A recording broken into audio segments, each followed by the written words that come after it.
اسأل نفسك السؤال ده بصدق. كم حلم انت دفنته لانك كنت خايف؟ وكم مرة اتنازلت عن حاجات كنت بتتمناها من قلبك لمجرد ان الطريق كان صعب؟ كم مرة شفت نجاح الآخرين وقلت لنفسك أكيد هم عندهم حظ أحسن مني؟ لكن في الحقيقة ممكن يكون الموضوع مختلف تماما. الحقيقة إن أغلب الناس مش بيفشلوا لأنهم مش قادرين، لكن لأنهم بيستسلموا قبل ما يكتشفوا قدراتهم الحقيقية. النجاح مش حدث، والنجاح طريقة تفكير، والطموح مش أمنية، الطموح قرار. في علم النفس في مفهوم مهم جدا بيسموه عقلية النمو. هي الفكرة اللي تقول إن الأشخاص الناجحين مش بيشوفوا قدراتهم شيء ثابت مش ممكن تغييره، لكن بيؤمنوا إن كل مهارة يمكن تطويرها، وإن الفشل مش حكم نهائي، لكن معلومة جديدة بتساعدهم على إنهم يحسنوا من نفسهم. ولنفس السبب ده الشخص الناجح لما بيقع بيسأل: أنا اتعلمت إيه من التجربة دي؟ لكن الشخص اللي بيستسلم بيسأل: أنا ليه حصل لي كده؟ والفرق بين السؤالين بيصنع فرق بين حياة كاملة من الإنجازات وحياة مليانة بالندم. كتير من الناس بتعتقد أن النجاح بيحتاج موهبة خارقة، لكن الدراسات النفسية أثبتت أن الانضباط غالبا أهم من الموهبة، لأن الموهبة ممكن تخليك تبدأ بسرعة، لكن الانضباط هو اللي بيخليك تستمر.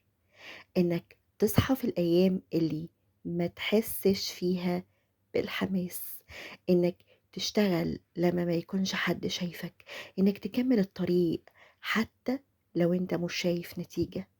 هنا بيبدأ النجاح الحقيقي. الطموح مش إنك تحلم بس، لكن إنك تتحمل تمن الحلم، تمنه التعب، وتمنه الصبر، وتمنه إنك تتحمل لحظات الشك والخوف والوحدة أحيانا. في حقيقة مش بيحب بعض الناس إنهم يسمعوها. كل إنسان ناجح تعرفه مر بفترات حس فيها إنه متأخر، وحس إنه مش بيحقق اللي يكفيه من النجاح، وحس إنه ممكن ما يوصلش أبدا. لكن الفرق إنه ما خلاش المشاعر دي تتحكم في قراراته، لأن المشاعر دي مؤقتة، أما القرارات فهي اللي بتصنع المستقبل.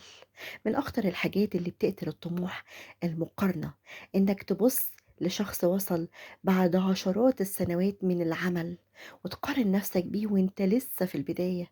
كل شخص ليه توقيته الخاص، وكل رحلة ليها ظروفها المختلفة. النجاح مش سباق مع الآخرين، ده رحلة علشان تبقى النسخة الأفضل من نفسك.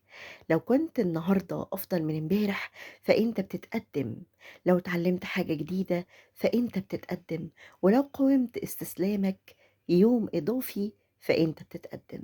ما تقللش أبدا من قيمة الخطوة الصغيرة. الجبل العظيم بيتكون من آلاف من الحجارة الصغيرة، والنجاح الكبير بيتكون من مئات العادات البسيطة اللي بتتكرر كل يوم. اقرا صفحة، اتعلم مهارة، مارس أشياء جديدة، طور نفسك ولو حتى 1% فقط يوميا. بعد سنة واحدة هتتفاجئ بالفرق. وافتكر دايما إن أكبر معركة في طريق النجاح مش مع الظروف ولا مع المنافسين، لكن مع الصوت الداخلي اللي بيقولك إنك مش هتقدر.